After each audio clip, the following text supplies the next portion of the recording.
Hello, जय हिंद। मैं शुभम आपका स्वागत करता हूं आपके अपने इस यूट्यूब चैनल पर। आज हम जीके और जीएस के mix top 25 very very important question discuss करेंगे। अगर आपका आने वाला कोई सा भी एग्जाम है तो आज की क्लास सभी के लिए समान रूप से महत्वपूर्ण होने वाली है, तो सभी को अपना टेस्ट लगाना है। मैं उम्मीद करूंगा सेशन आपको हेल्पफुल लगेगा।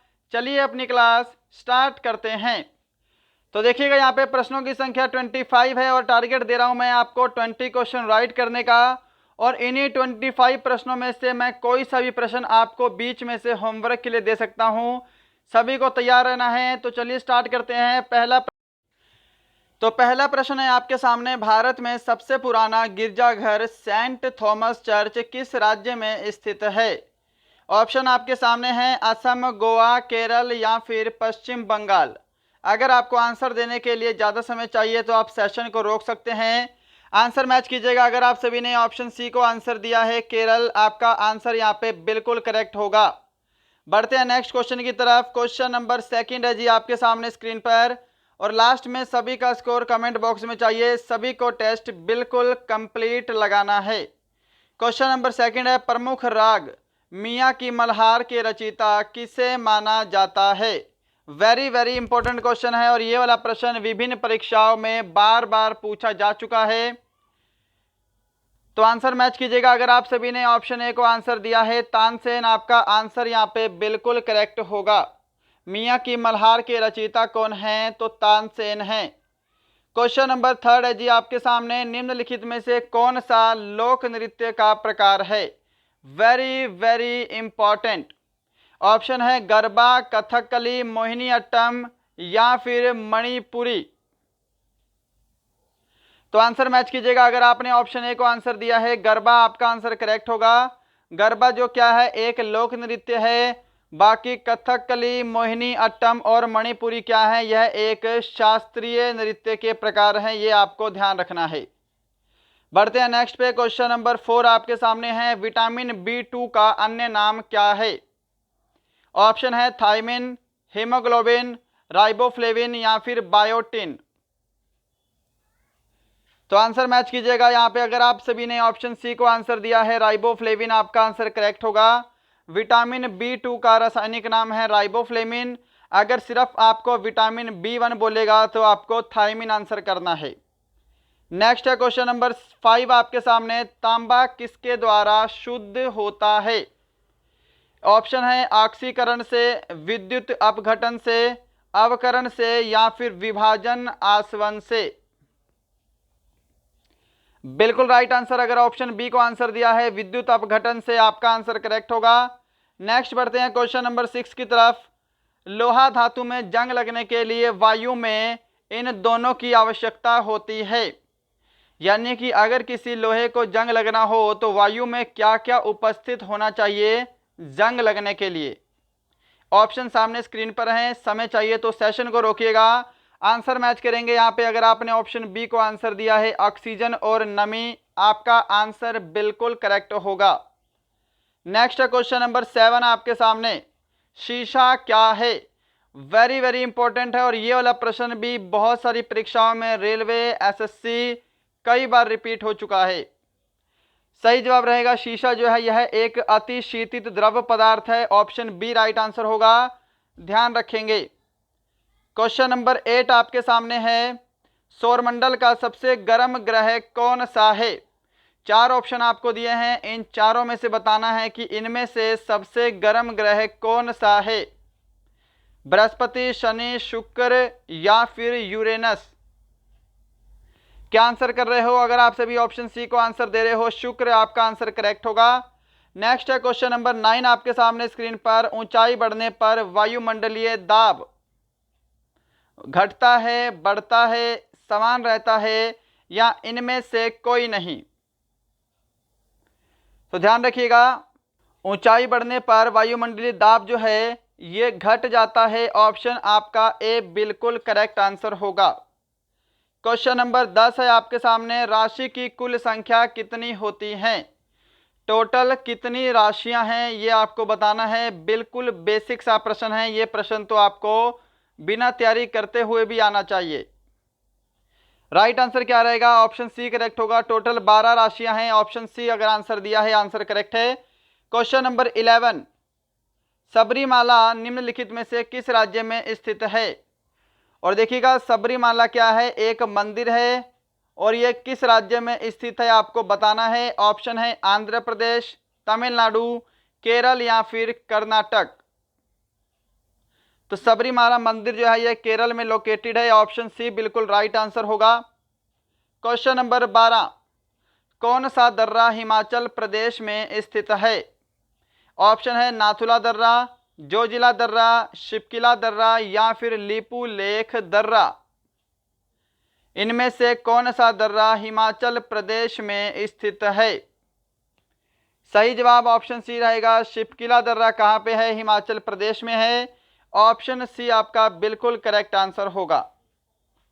नेक्स्ट है क्वेश्चन नंबर 13, किस पर्वतीय स्थल को सतपुड़ा की रानी कहते हैं? ऑप्शन है पंचमढ़ी, नीलगिरी, महेंद्रगिरी या फिर कार्डेमम।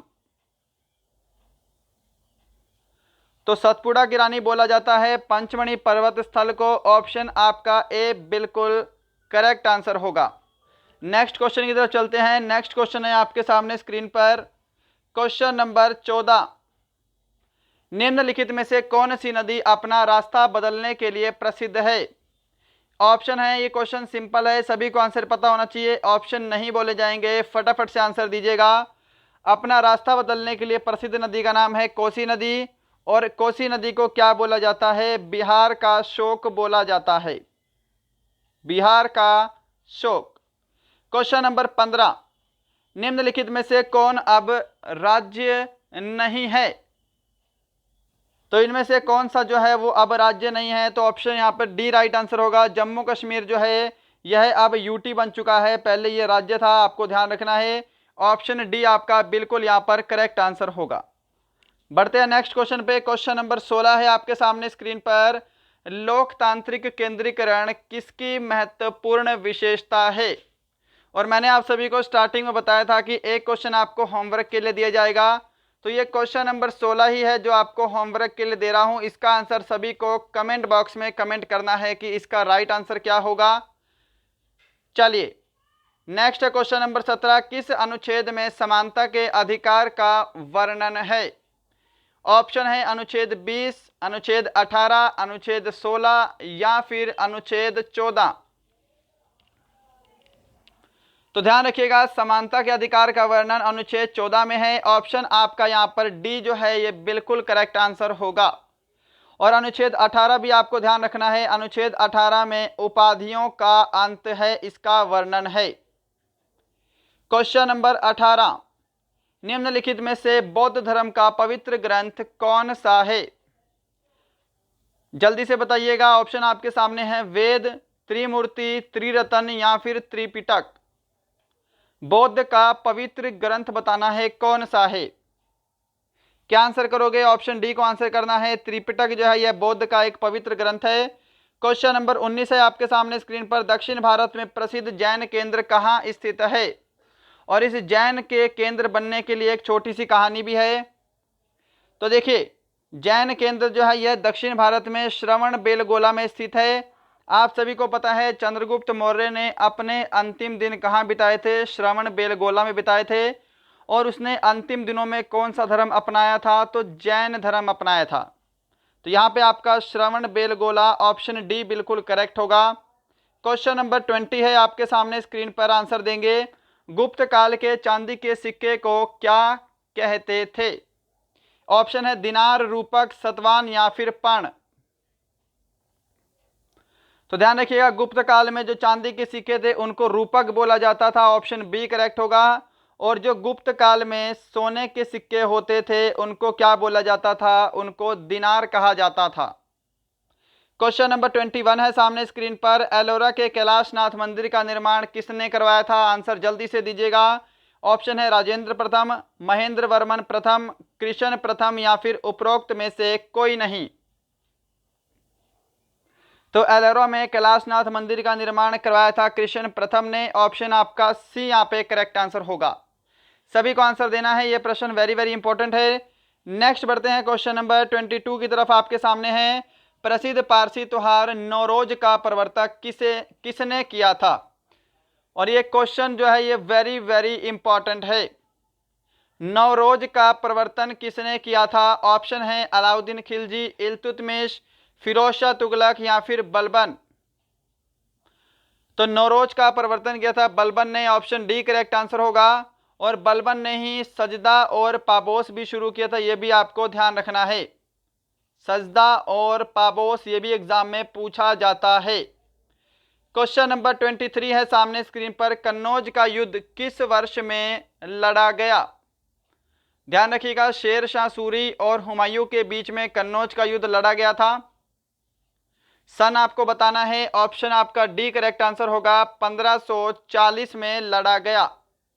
नेक्स्ट है क्वेश्चन नंबर 24 और आज का सेकंड लास्ट क्वेश्चन। आंसर दीजिएगा इस प्रश्न का, अकाल तख्त का निर्माण किसने किया था? ऑप्शन है गुरु रामदास, गुरु बहादुर, गुरु हरगोविंद सिंह या फिर गुरु नानक देव। तो अकाल तख्त का निर्माण हरगोविंद सिंह ने किया था। ऑप्शन अगर आप सभी ने सी को आंसर दिया है, आपका आंसर करेक्ट होगा। और बढ़ते हैं इसी के साथ आज के लास्ट क्वेश्चन पे। क्वेश्चन नंबर 25 है आपके सामने, देश बंधु की उपाधि से किसे जाना जाता है? सुपर इंपॉर्टेंट और very very static question. Option है नरेंद्र नाथ दत्त, स्वामी विवेकानंद, चित्तरंजन दास या फिर बंकिम चंद्र चट्टोपाध्याय। तो ऑप्शन यहाँ पे अगर आप सभी ने ऑप्शन सी को आंसर दिया है, चित्तरंजन दास, आपका आंसर करेक्ट होगा। देश बंधु के नाम से चित्तरंजन दास को जाना जाता है। तो दोस्तों ये थे आज के आपके टॉप 25 वेरी वेरी जीके और जीएस के मिक्स क्वेश्चन। बताइएगा सेशन कैसा लगा। एक प्रश्न मैंने आपको क्वेश्चन नंबर 16 होमवर्क के लिए दिया है, उसका आंसर सभी को कमेंट बॉक्स में कमेंट करना है। चलिए मिलते हैं कल किसी और अच्छे क्वेश्चंस के साथ, तब तक के लिए जय हिंद, जय भारत।